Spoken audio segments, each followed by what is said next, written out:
Welcome to லெட்லன்.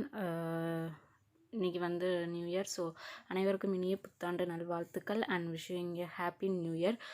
So எல்லாருமே வந்து seated exam preparation start பண்ணிகிட்ருப்பீங்க. ஜனவரி 21 எக்ஸாம்னு சொல்லியிருக்காங்க.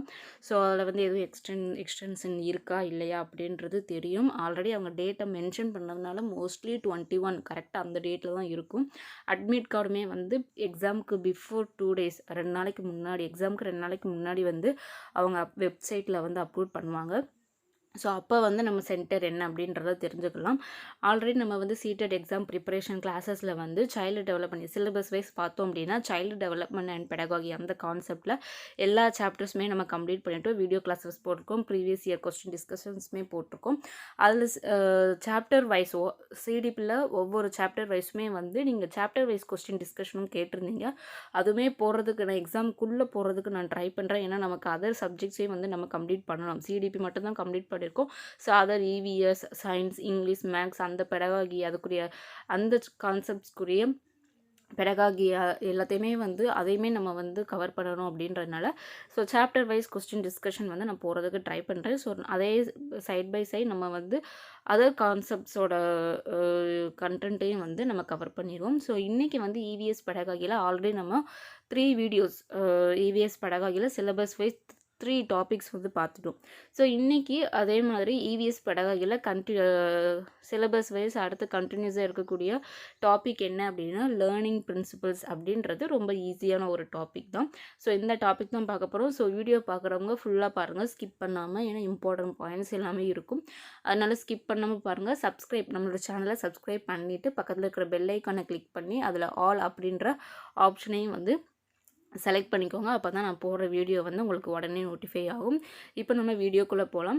ஃபஸ்ட்டு இந்த லேர்னிங் பிரின்சிபல்ஸில் லேர்னிங்னா என்ன அப்படின்றத தெரிஞ்சுக்குவோம். ஆல்ரெடி நம்ம லேர்னிங் அப்படின்றத என்ன சொல்லியிருப்போம் அப்படின்னா நம்மளோட பிஹேவியரோட அட்ஜஸ்ட்மெண்ட், அதுக்கப்புறம் நம்மளோட modification of our behaviour, acquiring knowledge, skills, இந்த மாதிரி எல்லாத்தையுமே வந்து நம்ம என்ன சொல்லியிருப்போம் அப்படின்னா லேர்னிங் சொல்லியிருப்போம். ஸோ அதுக்கு இருக்கக்கூடிய ஒவ்வொரு டெஃபனிஷன்ஸ் பார்த்துடலாம். ஜேபி கில்ஃபோர்ட் அப்படின்றவர் வந்து என்ன சொல்லியிருக்காரு அப்படின்னா இவர் நம்ம ஆல்ரெடி சைல்டு டெவலப்மெண்ட் அண்ட் பெடகாகியில் பார்த்துருப்போம். ஸோ அவரை வந்து அவர் லேர்னிங்கை எப்படி டிஃபைன் பண்ணுறாரு அப்படின்னா லேர்னிங் அப்படின்றது any change in behaviour results from behaviour. நம்மளோட பிஹேவியரில் இருந்து வரக்கூடிய ஆல்ரெடி இருக்கக்கூடிய முந்தைய நமக்கு ஒரு ஏன்னா பிஹேவியர் சேஞ்சஸ்ன்றதை லேர்னிங் சொல்லணும். ஸோ ப்ரீவியஸாக இருந்த ஒரு பிஹேவியரோட ரிசல்ட்டை நமக்கு வரக்கூடிய ஒரு சேஞ்ச், பிஹேவியர் சேஞ்ச் அதுதான் வந்து லேர்னிங் அப்படின்னு சொல்லிட்டு ஜேபி கில்ஃபோர்ட் வந்து சொல்கிறாரு. அதே இது சார்லஸ் ஸ்கின்னர் வந்து என்ன சொல்கிறாரு அப்படின்னா லேர்னிங் அப்படின்றது process of progressive behaviour adaptations. நம்ம வந்து ஒரு நல்ல வளர்ச்சியான ஒரு நடத்தை மாற்றங்களை எடுத்துக்கக்கூடிய அந்த பிஹேவியர் சேஞ்சே வந்து டிஃப்ரெண்ட்டாக ஒரு டேர்ம் என்ன யூஸ் பண்ணுறாரு அப்படின்னா இவர் வந்து பிஹேவியர் அடாப்ஷன்ஸ் நம்ம மாற்றிக்கிறது, நம்மளோட நடவடிக்கைகள், நம்மளோட செயல்பாடுகள், நம்மளோட பிஹேவியரை வந்து மாற்றிக்கக்கூடிய ஒரு ப்ராசஸ் தான் லேர்னிங் சொல்லிட்டு சார்லஸ் ஸ்கின்னர் வந்து சொல்கிறாரு. அடுத்து க்ரவ் வந்து என்ன சொல்கிறாரு அப்படின்னா லேர்னிங் அப்படின்றது acquisition of habits, knowledge, attitudes. நம்ம அந்த பிஹேவியர்னு சொல்கிறோம்ல அந்த பழக்க வழக்கங்கள், அறிவு, கருத்துக்கள், ஆட்டிடியூட்ஸ் இது எல்லாத்தையுமே அக்வயர் பண்ணிக்கக்கூடிய அந்த இதுதான் லேர்னிங் அப்படின்னு சொல்லிட்டு க்ரவ் சொல்கிறாங்க. Learning exists within school and as well as outside the school environment. அப்போ அந்த லேர்னிங் அப்படின்றது நம்ம ஃபார்முலாக என்ன நினைப்போம் அப்படின்னா ஸ்கூலில் போய் கற்றுக்கிறது அப்படின்றதான் லேர்னிங் சொல்லிக்கிட்டு இருப்போம்.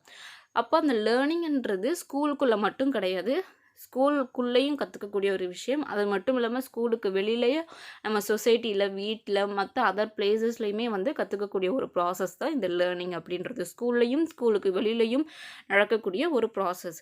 All learners are naturally motivated to learn and are capable of learning. இப்போ நம்ம இந்த லேர்னிங் கற்றுக்குறோம் அப்படின்னா அது வந்து எல்லா குழந்தைகளுக்கும் இயற்கையாக இருக்கக்கூடிய ஒரு இயற்கையாக வந்து ஊக்கப்படுத்தப்படுறாங்க குழந்தைங்கள். ஏன்னா நம்ம ஆல்ரெடி மோட்டிவேஷன் அண்ட் லேர்னிங்கில் பார்க்கும்போது எல்லாருக்குமே அந்த மோட்டிவேஷன் அப்படின்றதுல அந்த கேரக்டரிஸ்டிக்ஸில் வந்து பார்த்தோம். மோட்டிவேஷன்ஸுமே வந்து நீட்ஸ், தேவைகள் வந்து மோட்டிவேஷனுக்குரிய பேஸ் அப்படின்னு சொல்லி பார்த்தோம்.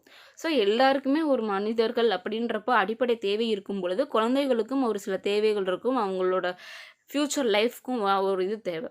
ஸோ அப்போ அந்த ஒரு இது இருக்கிறதுனால குழந்தைங்க கண்டிப்பாக அந்த ஒரு பேசிக் நாலேஜ் தெரிஞ்சுக்கணும், பேசிக் திங்கிங் ப்ராசஸ் இருக்கணும். அப்படி இருக்கும் பொழுது இயற்கையாக அவங்க வந்து என்ன பண்ணப்படுறாங்க அப்படின்னா கற்றுக்கிறதுக்கு வந்து ஊக்கப்படுத்தப்படுறாங்க. அதுதான் இந்த பாயிண்டில் சொல்லியிருக்காங்க. அடுத்து children learning a number of ways through experience, doing things, experimenting, reading, discussion, asking questions, listening, thinking. இப்போ வந்து குழந்தைங்க வந்து கற்றுக்குறாங்க அப்படின்னா புக்ஸ் மூலயமா மட்டும் கற்றுக்கிறது இல்லை, அவங்களோட அனுபவங்கள் ஏதாவது ஆக்டிவிட்டீஸில் இன்வால்வ் ஆகிறது மூலயமா, கதை ஸ்டோரி படிக்கிறது மூலயமா, இல்லாட்டி வேறு அதர் நாவல்ஸ் வந்து ரீட் பண்ணுறது மூலயமா, ஃப்ரெண்ட்ஸோட வந்து டிஸ்கஸ் பண்ணுறது, ஃபேமிலி மெம்பர்ஸோட டிஸ்கஸ் பண்ணுறது, கொஸ்டின்ஸ் கேட்குறது, யாராவது சொல்கிறது பேசுகிறத கவனிக்கிறது, இல்லாட்டி ஏதாவது நியூஸ் கேட்குறது, இந்த மாதிரியான நிறைய விஷயங்கள் மூலயமா குழந்தைகள் வந்து பல்வேறு வழிகளில் வந்து அவங்களுக்கு கற்றல் அப்படின்றது இருக்குது. ஒரு வழியில் மட்டும் கிடையாது, பல்வேறு வழிகளில் அவங்க வந்து கற்றுக்குறாங்க. இதுதான் வந்து லேர்னிங்கில் இருக்கக்கூடிய லேர்னிங்னா என்ன அப்படின்ற ஒரு இன்ட்ரோ. ஏன்னா உங்களுக்கு லேர்னிங்கை பற்றியும் கொஸ்டின்ஸ் கேட்குறதுக்கு வாய்ப்பு இருக்குது. ஏன்னா இப்போ ஒரு சில லேர்னிங்க்கு ரிலேட்டடானதுன்னு சொல்லிட்டு கொஸ்டின் கேட்டு ஒரு 4 ஆப்ஷன்ஸ் கொடுத்து இதில் எது வந்து கரெக்டு, எது வந்து லேர்னிங்குள்ளே வராது அப்படின்றதையும் கேட்கலாம். அதனால லேர்னிங்னா என்ன அப்படின்றதையும் தெரிஞ்சு வச்சுக்கோங்க. அடுத்து லேர்னிங்கில் இருக்கக்கூடிய டைப்ஸ் அண்ட் ஃபார்ம்ஸ், இதுவுமே வந்து ரொம்ப ரொம்ப இம்பார்ட்டன்ட். ஏன்னா உங்கள்கிட்ட ஒரு ஸ்டேட்மெண்ட், ஒரு எக்ஸாம்பிள் மாதிரி கொடுத்து இது எந்த டைப் ஆஃப் இல்லாட்டி எந்த ஃபார்ம் ஆஃப் லேர்னிங் அப்படின்றத கேட்கலாம். ஸோ இந்த types and forms of learning வந்து ரொம்ப ரொம்ப இம்பார்ட்டன்ட். அதனால் நோட் பண்ணி வச்சுக்கோங்க. ஃபர்ஸ்ட் ஒன் வந்து பெர்செப்சுவல் லேர்னிங். பெர்செப்சுவல் லேர்னிங்கிறது என்ன அப்படின்னா அந்த பர்சீவ் பண்ணுறது, உணர்றது. குழந்தைங்க வந்து அவங்களோட உணர்வு மூலியமாக ஒரு விஷயத்த உணர்ந்து கற்றுக்கிறது. இப்போ வந்து ஏதாவது ஒரு பொருளோ இல்லாட்டி ஏதாவது ஒரு நிகழ்வுலையோ அவங்களுக்கு ஒரு உணர்ச்சியோ ஒரு தாக்கமோ இருக்கும். ஸோ அது மூலியமாக அவங்களோட அந்த அனுபவங்கள் மூலியமாக என்ன பண்ணிக்கிறது அப்படின்னா அந்த ஒரு உணர்தலில் இருந்து கற்றுக்கக்கூடிய அந்த ஒரு விஷயம் பெர்செப்சுவல் லேர்னிங் அப்படின்றது. ஆல்ரெடி நம்ம எக்ஸாம்பிள் சொல்லியிருப்போம். இப்போ வந்து ஏதாவது ஒரு சூடான ஒரு பொருளை வந்து குழந்தை வந்து தெரியாது சுடும்போது, அதாவது இப்போது ஒரு மெழுகுவர்த்தி எரியுது அப்படின்னா அதை வந்து பார்த்த உடனே அந்த குழந்தைக்கு வந்து என்ன தெரியாது அப்படின்னா இதை வந்து தொட்டால் சுடும் அப்படின்றது தெரியாது. சப்போஸ் தெரியாமல் தொட்டுருச்சு அப்படின்னா அதுக்கப்புறம் அந்த தொட்டதுக்கப்புறம் ஒரு உணர்வு இருக்கும், அதுக்கு வந்து வலிச்சிருக்கும். ஸோ அந்த வலி வந்து அவங்களுக்கு என்ன சொல்லி கொடுத்துருக்கோம் அப்படின்னா இது வந்து நமக்கு வந்து காயத்தை ஏற்படுத்தக்கூடியது, இனிமேல் அதை வந்து தொடக்கூடாது அப்படின்ற அந்த ஒரு மைண்ட் செட் அந்த குழந்தைக்கு வந்திருக்கும். ஸோ அது ஒரு உணர்வு, பெர்செப்சுவல் லேர்னிங். இதுதான் அந்த பெர்செப்சுவல் லேர்னிங் அப்படின்றது அவங்களோட சென்ஸ் ஆர்கன், அவங்களோட பிரெயின் அதை யூஸ் பண்ணி அவங்களுக்கு அந்த எக்ஸ்பீரியன்ஸஸ் மூலமாக கிடைக்கக்கூடிய ஒரு learning. Next conceptual learning. Conceptual learning அப்படின்றது நம்ம ஏதாவது ஒரு கான்செப்ட்ஸ் மூலியமாக நம்ம வந்து ஒரு நாலேஜையோ ஒரு இன்ஃபர்மேஷனையோ கெயின் பண்ணக்கூடிய ஒரு ப்ராசஸ் தான் என்ன அப்படின்னா இந்த கான்செப்சுவல் லேர்னிங் அப்படின்றது. ஸோ அதான் என்ன சொல்லியிருக்காங்க அப்படின்னா learning is about the subject matter in detail about its principles or ideas but after learning students start thinking in abstract term. அதாவது இப்போ நீங்கள் வந்து சயின்ஸில் வந்து ஏதாவது ஒன்று படிக்கிறீங்க ஆர் மேக்ஸில் ஏதாவது ஒன்று படிக்கிறீங்க அப்படின்னா அதில் இருக்கக்கூடிய பிரின்சிபிள்ஸ், கான்செப்ட்ஸ், லாஸ் இது எல்லாமே படிக்கிறீங்க. அப்போ அதில் இருந்து ஒரு டைப் ஆஃப் ஒரு இன்ஃபர்மேஷன் வந்து உங்களுக்கு கிடைக்கும். அதை நீங்கள் ரிசீவ் பண்ணதுக்கு அப்புறம், அதை கற்றுக்கிட்டதுக்கு அப்புறம் ஒரு அப்ஸ்ட்ராக்ட் டைமில் ஒரு அப்ஸ்ட்ராக்ட் ப்ராசஸில் வந்து நீங்கள் அதை திங்க் பண்ணி பார்ப்பீங்க. இமேஜினேஷனாக கான்க்ரீட், அப்ஸ்ட்ராக்ட் 2 இருக்குது. கான்க்ரீட் அப்படின்றது எக்ஸ்பீரியன்ஸ், நம்ம ரியலாக நம்ம வந்து ஒரு இதை பார்க்கக்கூடிய விஷயம், நம்ம அனுபவிக்கக்கூடிய ஒரு இது. அப்ஸ்ட்ராக்ட் அப்படின்றது நம்மளோட சிந்தனையில், கற்பனையில் நம்ம அதை யோசித்து பார்க்கக்கூடிய ஒரு விஷயம் தான் அந்த அப்ஸ்ட்ராக்ட் அப்படின்றது. ஸோ அப்போ நீங்கள் கற்றுக்கிட்டதை நீங்கள் வந்து அதுக்கப்புறம் என்ன பண்ணுவோம் அப்படின்னா நீங்கள் இந்த மாதிரி இப்போ சயின்ஸில் நம்ம இந்த மாதிரி லா படிச்சிருக்கோம், ஏதாவது விதி படிச்சிருக்கோம் அப்படின்னா அதை படித்து முடிச்சதுக்கப்புறம் மைண்டில் அதை வந்து திங்க் பண்ணி பார்க்குறது, ஏதாவது ஒரு விஷயத்தோட வந்து நம்ம திங்க் பண்ணி பார்க்குறது, அந்த மாதிரி தான் என்ன அப்படின்னா கான்செப்சுவல் லேர்னிங் அப்படின்றது. So students learn to organise information and facts அபவுட்ஸ் anything in A logical structure. So அந்த மாதிரி இன்ஃபர்மேஷன் வந்து நம்ம இந்த மாதிரி சப்ஜெக்ட்ஸ் மூலிமா கெயின் பண்ணுறோம். ஸோ அந்த இன்ஃபர்மேஷன்ஸை ஆர்கனைஸ் பண்ணுறதுக்கு, அதுக்கப்புறம் அதை வந்து அதோட லாஜிக்கல் ஸ்ட்ரக்சரை வந்து புரிஞ்சுக்கிறது, இந்த மூலிமா நம்ம என்ன பண்ணுறோம் அப்படின்னா கற்றுக்குறோம். இதுதான் வந்து கான்செப்சுவல் லேர்னிங். அடுத்து அசோசியேட்டிவ் லேர்னிங். அசோசியேட்டிவ் அப்படின்றது நம்ம கம்பைன் பண்ணி அந்த மாதிரி படிக்கிறது. பாஸ்ட் எக்ஸ்பீரியன்ஸஸோட இப்போ நீங்கள் வந்து செகண்ட் ஸ்டாண்டர்டில் வந்து ஒன்று படிச்சிருக்கீங்க அப்படின்னா அடுத்து தேர்ட் ஸ்டாண்டர்டில் படிக்கும்பொழுது செகண்ட் ஸ்டாண்டர்டில் படித்ததை தேர்ட் ஸ்டாண்டர்டில் புதுசாக படிக்க போகிறதோட நீங்கள் கம்பைன் பண்ணி படிக்கிறது அப்படி கூட சொல்லலாம். அப்படி இல்லை அப்படின்னா இப்போ தேர்ட் ஸ்டாண்டர்ட்லேயே நீங்கள் ப்ரீவியஸ் இப்போ நீங்கள் இவிஎஸில் வந்து ஃபஸ்ட்டு சாப்டரில் ஒன்று படிச்சிருக்கீங்க, அடுத்து செகண்ட் சாப்டரில் படிக்கும்போது அதோட கண்டினியூ ஒன்று வரும். ஸோ அப்போ நீங்கள் ஃபஸ்ட்டு சாப்டரில் ஆல்ரெடி படித்ததை இப்போ புதுசாக படிக்கிறதோட நீங்கள் கம்பைன் பண்ணி படிக்கிறது அதான் வந்து associative learning. So learning in which a child frames a new memory about an object, entity, event, incidents, experience. So இந்த மாதிரி நம்ம அசோசியேட் பண்ணி படிக்கிறது தான் வந்து அசோசியேட்டிவ் லேர்னிங். அடுத்து அப்ரிஷியேட்டிவ் லேர்னிங். அப்ரிஷியேட்டிவ் லேர்னிங்கிறது என்னென்னா இந்த மாதிரியான லேர்னிங்கில் வந்து நம்ம ஐடியாஸ், ஆட்டிடியூட்ஸ், மென்டல் டிஸ்பொசிஷன் இது எல்லாமே வந்து எதோட ரிலேட்டாக இருக்கும் அப்படின்னா ஒரு positive feeling of mind play a seminal role. முக்கியமாக இதில் வந்து பங்கு வகிக்கக்கூடியது ஒரு பாசிட்டிவ் ரோல். எக்ஸாம்பிளாக என்ன சொல்லலாம் அப்படின்னா இப்போ ஒரு குழந்தை வந்து ஒரு லேர்னிங்கில் கரெக்டாக அதோட ஆக்டிவிட்டி அதோட ப்ராசஸ் வந்து நல்லா பண்ணுது. ஸோ அந்த குழந்தைய வந்து நீங்கள் இப்போ வந்து ரீஇன்ஃபோர்ஸ் பண்ணுறீங்க, அந்த குழந்தைய வந்து என்கரேஜ் பண்ணுறீங்க, அப்ரிஷியேட் பண்ணுறீங்க அப்படின்னா அந்த குழந்தைங்களுக்கு அது ஒரு மோட்டிவேஷன். ஸோ சரி அது அவங்களோட மைண்டுக்கு ஒரு ஹாப்பினஸ் மாதிரி இருக்கும். ஸோ அடுத்து அவங்க என்ன நினைப்பாங்க அப்படின்னா இதே மாதிரி நம்ம வந்து கண்டினியூ பண்ணணும், நம்ம பண்ணுற ப்ராசஸ் நம்மளோட லேர்னிங் வந்து கரெக்டு அப்படின்னு சொல்லிட்டு அடுத்து அதே லேர்னிங்கை வந்து அப்படியே அடுத்த ஸ்டேஜுக்கு வந்து கண்டினியூ பண்ணுவாங்க. ஸோ இன்னும் டெவலப் பண்ணுறதுக்கும் பார்ப்பாங்க. அதுதான் வந்து என்ன அப்படின்னா appreciative learning. When we appreciate child for his behaviour, activity etcetera then a positive feelings arises in the mind of a child. இப்போ ஒரு குழந்தை கரெக்டாக ஒரு நீங்கள் இவிஎஸ்ஓ சாப்டரில் வந்து கரெக்டாக ஒரு ஆக்டிவிட்டியவே பண்ணி முடிச்சிருச்சு அப்படின்னா நீங்கள் இப்போ கங்க்ராட்ஸ் பண்ணும் பொழுது அவங்கள வந்து நீங்கள் என்கரேஜ் பண்ணும் பொழுது ரொம்ப ஹாப்பியாக இருக்கும் அவங்களுக்கு. ஸோ அடுத்து அதோட ஃப்ரெஷ் மைண்டோட அடுத்து இதை வந்து கண்டினியூ பண்ணுவாங்க. அதுதான் வந்து அப்ரிஷியேட்டிவ் லேர்னிங் அப்படின்றது. ஸோ இந்த 4 தான் types and forms of learning. ரொம்ப ரொம்ப இம்பார்ட்டன்ட். ஒவ்வொரு லேர்னிங்கும் என்ன அப்படின்றதோட மீனிங்கை வந்து ஷார்ட் ஃபார்மாக நோட் பண்ணி வச்சுக்கோங்க, ஏன்னா கொஸ்டின்ஸில் கேட்குறதுக்கு வாய்ப்பு இருக்குது. Next principles of learning. So இந்த மாதிரி நம்ம பார்க்க போகிறது இப்போ லேர்னிங் பிரின்சிபிள்ஸ் தான். இப்போ என்னென்ன மாதிரியான பிரின்சிபிள்ஸ்லாம் இருக்குது அப்படின்றது ஸோ ஃபஸ்ட்டு பார்த்துடலாம். இதில் தியரிஸுமே நிறையா இருக்குது. நம்ம இந்த இப்போ லேர்னிங் பிரின்சிபிள்ஸ் தியரிஸ் எல்லாமே நம்ம சிடிபியில் கூட பார்த்துருக்கோம். ஸோ இப்போ இதை பார்க்கும்பொழுது உங்களுக்கு ரெண்டையுமே வந்து ரீகால் பண்ணுற மாதிரி சிடிபியை வந்து ரீகால் பண்ணுற மாதிரி இருக்கும். ஃபஸ்ட் ஒன் வந்து பிரின்சிபிள் ஆஃப் ரெடினஸ். இப்போ வந்து நீங்கள் லேர்னிங்கை கற்றுக்க போகிறாங்க அப்படின்னா அவங்களோட ரெடினஸ் தயார் நிலையில் இருக்கிறாங்களா அதை கற்றுக்கிறதுக்கு. நீங்கள் ஒரு கான்செப்டை வந்து டீச் பண்ண போகிறீங்க, ஒரு சப்ஜெக்டை டீச் பண்ண போகிறீங்க அப்படின்னா அதை கற்றுக்கிறதுக்கு ஸ்டூடெண்ட்ஸ் ரெடியாக இருக்காங்களா அப்படின்றத செக் பண்ணுறது.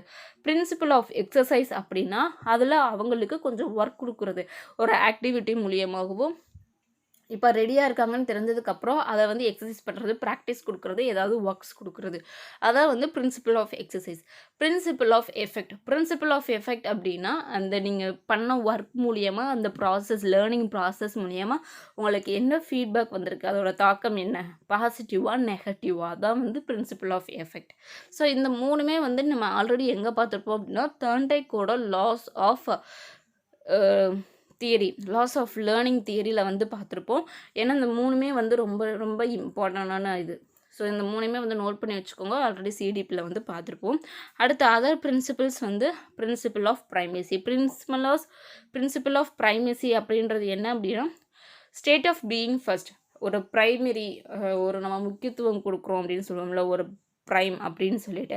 ஸோ அந்த முதன்மை தன்மை தான் என்ன அப்படின்னா இந்த பிரின்சிபிள் ஆஃப் ப்ரைமசி அப்படின்றது ஒரு ஸ்ட்ராங்கான ஒரு அடித்தளம் மாதிரி நம்ம கொடுக்குறது. முதன்மை தன்மை எப்படி நம்ம வந்து ப்ரைமரி கிளாஸஸில் நல்ல எஃபெக்டிவாக வந்து எஜுகேஷன் கொடுத்துட்டோம் அப்படின்னா அடுத்த ஸ்டேஜில் அவங்களால அதை வச்சு ட்ரை பண்ண முடியும். அது அவங்களுக்கு அடுத்து எலிமெண்ட்ரி கிளாஸஸில் அது அவங்களுக்கு ரொம்பவே ஹெல்ப்ஃபுல்லாக இருக்கும். ஸோ அந்த மாதிரி ஒரு ஸ்ட்ராங்கை வந்து க்ரியேட் பண்ணுறது. Things that learned first create a long lasting. அதான் என்ன சொல்லியிருக்காங்க அப்படின்னா நம்ம ஸ்டார்டிங்கில் வந்து நல்லா ஸ்ட்ராங்காக கற்றுக்கிட்டோம் அப்படின்னா அடுத்து போக போக நம்ம கற்றுக்கக்கூடிய விஷயம் ரொம்ப ஈஸியாகவும் இருக்கும், எஃபெக்டிவாக இருக்கும். அதான் பிரின்சிபிள் ஆஃப் ப்ரைமசி. அடுத்து principle of intensity. Principle of intensity அப்படின்றது என்ன அப்படின்னா a student will learn more from the real thing than from a substitute.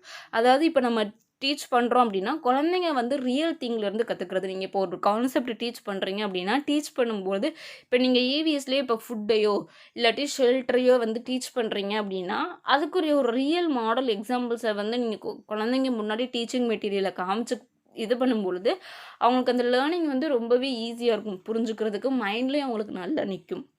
அதுதான் வந்து பிரின்சிபல் ஆஃப் இன்டென்சிட்டி.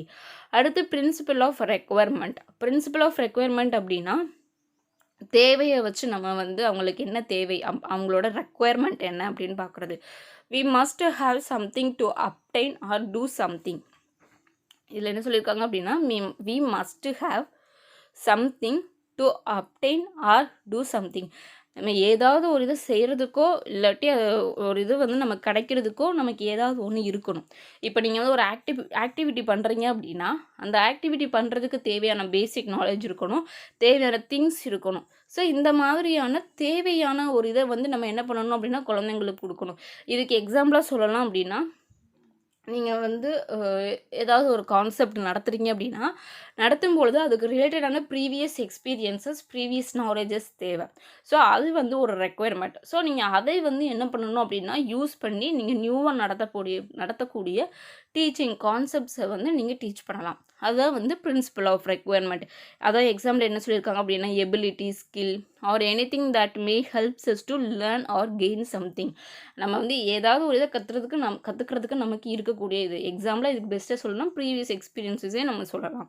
அடுத்து principle of freedom. Principle of freedom அப்படின்னா things freely learned in the best way. இப்போ நீங்கள் வந்து டீச் பண்ணுறீங்க அப்படின்னா டீச் பண்ணும்பொழுது அதில் குழந்தைங்களுக்கு ஃப்ரீடம் இருக்கணும்.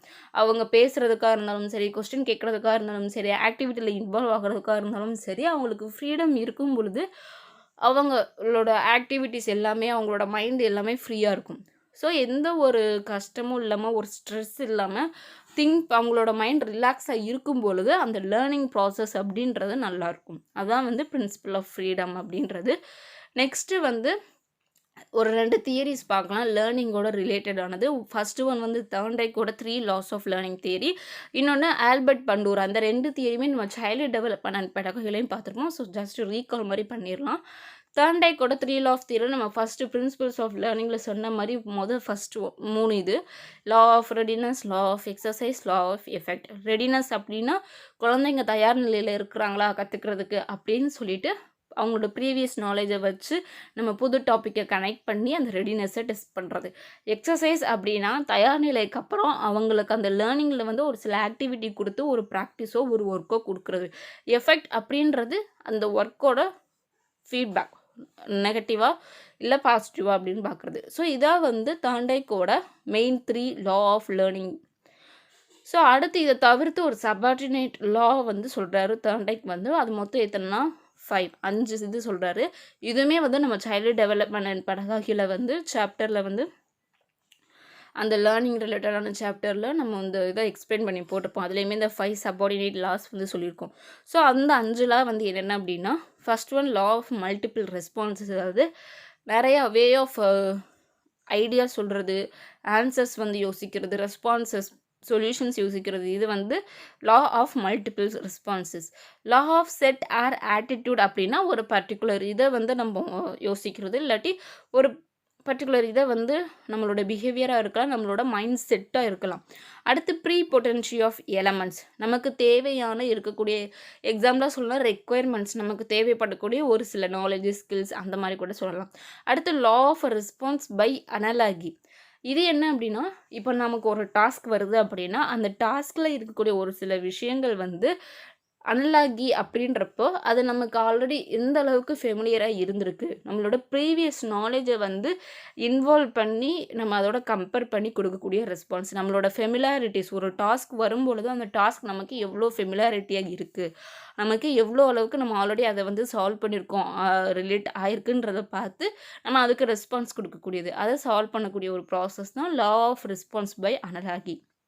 அடுத்து வந்து law of associative thinking, associative shifting அப்படின்றது. அதாவது நம்மளோட ப்ரீவியஸ் நாலேஜ், இல்லாட்டி நமக்கு கிடைக்கக்கூடிய இந்த நியூவாக நம்ம வந்து கெயின் பண்ணக்கூடிய ஐடியாஸ், இன்ஃபர்மேஷன்ஸ் இதை வந்து நம்ம ஷிஃப்ட் பண்ணக்கூடிய ஒரு ப்ராசஸ். இதுதான் வந்து அந்த subordinate laws of learning. So இதான் வந்து தாண்டேக்கோட law of learning. First 3 laws ரொம்ப ரொம்ப முக்கியமானது. அதே மாதிரி 5 சபார்டினேட் லாஸ் என்னன்றதையும் தெரிஞ்சு வச்சுக்கோங்க. கொஸ்டினில் ட்விஸ்ட் பண்ணியும் கேட்கலாம். எது வந்து 5 சபார்டினேட் லாவில் வரக்கூடியது, எது வராதது அப்படின்றதும் கேட்கலாம். அடுத்து வந்து ஆல்பர்ட் பண்டூராஸ் சோஷியல் லேர்னிங் தியரி. இது நம்ம வந்து ரொம்ப ஈஸியான தியரின்னு கூட சொல்லியிருப்போம். அதாவது சோஷியல் லேர்னிங் தியரின்னு சொல்கிறப்போ மக்கள் வந்து எப்படி நடந்துக்கிறாங்க அப்படின்ற அந்த இதை வந்து பார்த்து நம்ம வந்து கற்றுக்கக்கூடிய ஒரு லேர்னிங் தான் இந்த பண்டூரா சோஷியல் லேர்னிங் தியரி அப்படின்றது. ஸோ இது வந்து ஒரு அப்சர்வேஷன். ஏன்னா நம்ம ஒருத்தவங்களோட பிஹேவியரை பார்த்து கற்றுக்கும் பொழுது அந்த பிஹேவியர் எப்படி இருக்குது, அதுக்கான ஃபீட்பேக் எப்படி இருக்குன்றதை பார்த்து நம்ம அதை வந்து கற்றுக்குறோம்.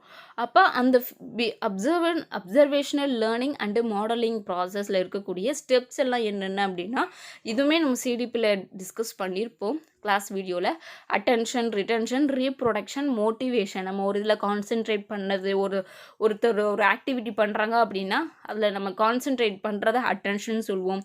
அந்த ஆக்டிவிட்டி மூலியமாக ஒருத்தரை வந்து நம்ம அப்சர்வ் பண்ணுறோம் அப்படின்னா அந்த அப்சர்வேஷன் மூலியமாக நம்ம அவங்களோட பிஹேவியரை வந்து நம்ம மைண்ட்குள்ளே கோட் பண்ணி வச்சுக்கிறோம். அதை வந்து ஸ்டோர் பண்ணி வச்சுக்கிறோம். அது ஸ்டோர் பண்ணிவிட்டு நம்ம அதை வந்து ரீகால் பண்ணணும். ஸோ அதான் வந்து ரிட்டென்ஷன் அப்படின்றது. அடுத்து ரீப்ரொடக்ஷன் அப்படின்றது அதான் நம்மளோட இதை நம்ம அந்த இது என்ன பண்ணுறது அப்படின்னா ரீகால் பண்ணிவிட்டு அதை வந்து நம்ம செய்ய ஆரம்பிக்கிறது. அதை நம்ம வந்து ப்ராசஸ் பண்ணுறது தான் ரீப்ரொடக்ஷன். மோட்டிவேஷன் அப்படின்றது நம்ம அந்த மாதிரி ஒரு ஆக்டிவிட்டி செய்கிறாங்க அப்படின்னா அந்த ஆக்டிவிட்டியோட ஃபீட்பேக்ஸ் அது பாசிட்டிவாக இருந்துச்சு, அது பாசிட்டிவாகவும் இருக்கலாம், நெகட்டிவாகவும் இருக்கலாம். பாசிட்டிவாக இருந்தால் அதை வந்து நம்ம ஃபாலோ பண்ணுவோம், நெகட்டிவாக இருந்தால் அந்த மாதிரி பிஹேவியரை ஃபாலோ பண்ண மாட்டோம். ஸோ இதுதான் வந்து பண்டூராவோட சோஷியல் லேர்னிங் தியரியில் இருக்கக்கூடிய ஸ்டெப்ஸ். ரொம்ப ஈஸியான தியரி. அடுத்து இவிஎஸில் வந்து இது எல்லாமே நம்ம பேசிக்காக இருக்கக்கூடிய லேர்னிங் பிரின்சிபிள்ஸ், லேர்னிங் தியரிஸ் வந்து பார்த்துட்டோம். ஸோ இதை தவிர்த்து இருக்கக்கூடிய சில முக்கியமான லேர்னிங் பிரின்சிபிள்ஸ் காமனாக வந்து என்னென்ன அப்படின்னா இது எல்லாத்தையும் நோட் பண்ணி வச்சுக்கோங்க. சிம்பிளானது அண்ட் ரொம்ப ரொம்ப ரொம்ப இம்பார்ட்டண்ட். நம்ம இப்போ வரைக்கும் பார்த்ததும் ரொம்ப இம்பார்ட்டன்ட் தான், இதுவும் ரொம்ப ரொம்ப இம்பார்ட்டன்ட். ஸோ ஃபஸ்ட் ஒன் வந்து என்னென்னா சிம்பிள் டு காம்ப்ளெக்ஸ். நீங்கள் ஒன்று சொல்லிக் கொடுக்குறீங்க அப்படின்னா அது வந்து சிம்பிள் டு காம்ப்ளெக்ஸ், எளிதிலிருந்து கடினமான விஷயங்களுக்கு கொண்டு போகிற மாதிரி இருக்கணும். இப்போ நீங்கள் எடுத்த உடனே வந்து நம்ம ஃபுட்டை எப்படி சேவ் பண்ணணும் அப்படின்றதுக்கு போகக்கூடாது. ஃபுட்டுனா என்ன, அதை எப்படி நம்ம ப்ராப்பராக யூஸ் பண்ணுறோம், அது எந்த அளவுக்கு இப்போ இப்படி இருக்குது அப்படின்றத காமிச்சு அதோட விஷயங்களுக்கு அடுத்து போகணும். அதே மாதிரி தான் ஈஸி டு டிஃபிகல்ட், அதே கான்செப்டில் தான் வரும். அடுத்து ஹோல் டு பார்ட். இப்போ வந்து நீங்கள் ஃபுட்டு வந்து அந்த கான்செப்டை எடுக்கிறீங்க அப்படின்னா ஃபஸ்ட்டு ஃபுட்டுனா என்ன அப்படின்றத ஓவராலாக எடுத்து காமிச்சிட்டு அந்த ஃபுட்டில் எவ்வளோ வெரைட்டிஸ் இருக்குது, அது எப்படி வருது அப்படின்றத ஒவ்வொரு பார்ட்டாக பிரித்து சொல்லி கொடுக்குறது அது. அடுத்து லோக்கல் டு குளோபல் என்விரான்மெண்ட் அப்படின்னா ஒரு சின்னதாக ஒரு ஸ்பெசிஃபிக்காக அதில் இருந்து என்ன பண்ணணும் அப்படின்னா ஒரு ஜென்ரல் டேர்முக்கு ஒரு குளோபல் என்விரான்மெண்ட் ரிலேட்டடாக நீங்கள் சொல்லிக் கொடுக்குறது. அடுத்து வந்து கன்ஸ்ட்ரக்டிவிஸ்ட் அப்படின்றது என்ன அப்படின்னா நம்ம ஆல்ரெடி சிடிபியில் பார்க்கும்போது என்ன சொல்லியிருப்போம் அப்படின்னா ஸ்டூடெண்ட்ஸ் வந்து ஆக்டிவாக இருக்கணும். அந்த லேர்னிங்கில் ஆக்டிவாக இருந்தாங்க. அந்த கன்ஸ்ட்ரக்டிவிஸ்டோட மெயின் இதே தான் குழந்தைங்க வந்து ஆக்டிவாக இன்வால்வ் ஆகக்கூடிய ஒரு லேர்னிங் ப்ராசஸ். அவங்களாம் வந்து லேர்னிங்கை வந்து இன்வால்வ் ஆகி அவங்களோட நாலேஜை வந்து ப்ரீவியஸ் எக்ஸ்பீரியன்ஸஸ் மூலயமா, ப்ரீவியஸ் நாலேஜஸ் மூலயமா அதை கன்ஸ்ட்ரக்ட் பண்ணுற அந்த ஒரு ப்ராசஸ் தான் கன்ஸ்ட்ரக்டிவிஸ்ட் அப்ரோச்னு சொல்லுவோம். அடுத்து வந்து ஆக்டிவிட்டி ஓரியன்ட் அப்ரோச்சஸ். அதே தான், ஏதாவது learning by doing, project method, activity method, group discussion, peer teaching, இந்த மாதிரியான சில அப்ரோச்சஸ் யூஸ் பண்ணி நம்ம கான்செப்ட் வந்து டீச் பண்ணுறது. இது ஒரு learning principle. Learning to do, அதான் ஆக்டிவிட்டி நம்ம செய்யக்கூடிய செயல்கள் மூலயமா லேர்னிங் பை டூயிங் சொல்கிறோம்ல, அந்த மாதிரி லேர்னிங் டு டூ செய்கிறதுக்காக கற்றுக்கிறது. நீங்கள் இப்போ வந்து நீங்கள் ஒரு டிசாஸ்டரோ ஏதாவது சொல்லி கொடுக்குறீங்க அப்படின்னா அதை வந்து நீங்கள் சொல்லி கொடுத்ததுக்கப்புறம் அதை எப்படி நம்ம எக்ஸிக்யூட் பண்ணணும். இப்போ வந்து நம்ம அதர் கண்ட்ரிஸ்லாம் சைனா அந்த மாதிரியெல்லாம் பார்த்தோம் அப்படின்னா சின்ன குழந்தைங்களுக்கு வந்து டிசாஸ்டர் வரும்போது எப்படி நம்மளை சேவ் பண்ணிக்கணும் அப்படின்றதெல்லாம் சொல்லிக் கொடுப்பாங்க. ஸோ அந்த மாதிரியான லேர்னிங் டு டூ இதுவுமே வந்து ஒரு பிரின்சிபிள்ஸ். இது வந்து இவிஎஸ்ல இருக்கக்கூடிய அதர் லேர்னிங் பிரின்சிபிள்ஸ். இதையுமே வந்து நோட் பண்ணி வச்சுக்கோங்க. நெக்ஸ்ட்டு வந்து இப்போ நம்ம பார்த்த எல்லாமே லேர்னிங் பிரின்சிபிள்ஸ் பார்த்தோம். ஸோ இந்த லேர்னிங் பிரின்சிபிள்ஸ் எல்லாமே என்ன சொல்லுது அப்படின்னா குழந்தைங்க எப்படி கற்றுக்கணும் அப்படின்றத சொல்கிறாங்க. ஸோ அப்போ எப்படி கற்றுக்கணும் அப்படின்னா children are naturally motivated to learn and capable of learning. நம்ம ஸ்டார்டிங்கில் லேர்னிங்கில் பார்த்த மாதிரி குழந்தைங்கள் வந்து இயற்கையாகவே வந்து கற்றுக்கிறதுக்கு வந்து அவங்க வந்து ஊக்கப்படுத்தப்படுறாங்க. அவங்களுக்கு அந்த கேப்பபிலிட்டி எபிலிட்டிஸ் எல்லாமே இருக்குது. ஸோ இப்போ பார்த்த இது எல்லாமே இந்த பிரின்சிபல் எல்லாமே this principal recognise that children have an innate curiosity and drive to explore and learn about the world around them. அவங்களை சுற்றி இருக்கக்கூடிய விஷயங்களை பற்றி படிக்கிறது. ஏன்னா சின்ன குழந்தைங்க வந்து நல்லா துருதுருன்னு இருப்பாங்க, ஆக்டிவாக இருப்பாங்க, நிறைய விஷயங்களை தெரிஞ்சுக்கிறதுக்கு ஆர்வமாக இருப்பாங்க. ஸோ அந்த மைண்ட் சுச்சுவேஷனில் நம்ம இந்த மாதிரியான different type of approaches principles use பண்ணி சொல்லி கொடுக்கும் பொழுது குழந்தைங்களுக்கு ரொம்பவே அது யூஸ்ஃபுல்லாக இருக்கும். அது ஒன்று. Children learn by making their own meaning in a variety of way. Sorry, spelling mistake வந்து இருக்குது. அதாவது குழந்தைங்க வந்து அவங்களாவே வந்து நிறைய வழிகளை வந்து உருவாக்கி மல்டிபிள் ரெஸ்பான்சஸ் எல்லாம் சொன்னோம் நம்ம பிரின்சிபல் தியரியில், multiple way of responses. So அந்த மாதிரியான டிஃப்ரெண்ட் டைப் ஆஃப் வேஸ் மூலியமாக வந்து கற்றுக்கிறது, நிறைய ஆக்டிவிட்டீஸ் மூலியமாக அவங்களே யோசித்து ஒரு சில விஷயங்களை கற்றுக்கிறது, இன்னுமே வந்து குழந்தைங்க அவங்களால கற்றுக்க முடியும். This principle emphasize that children construct their understanding.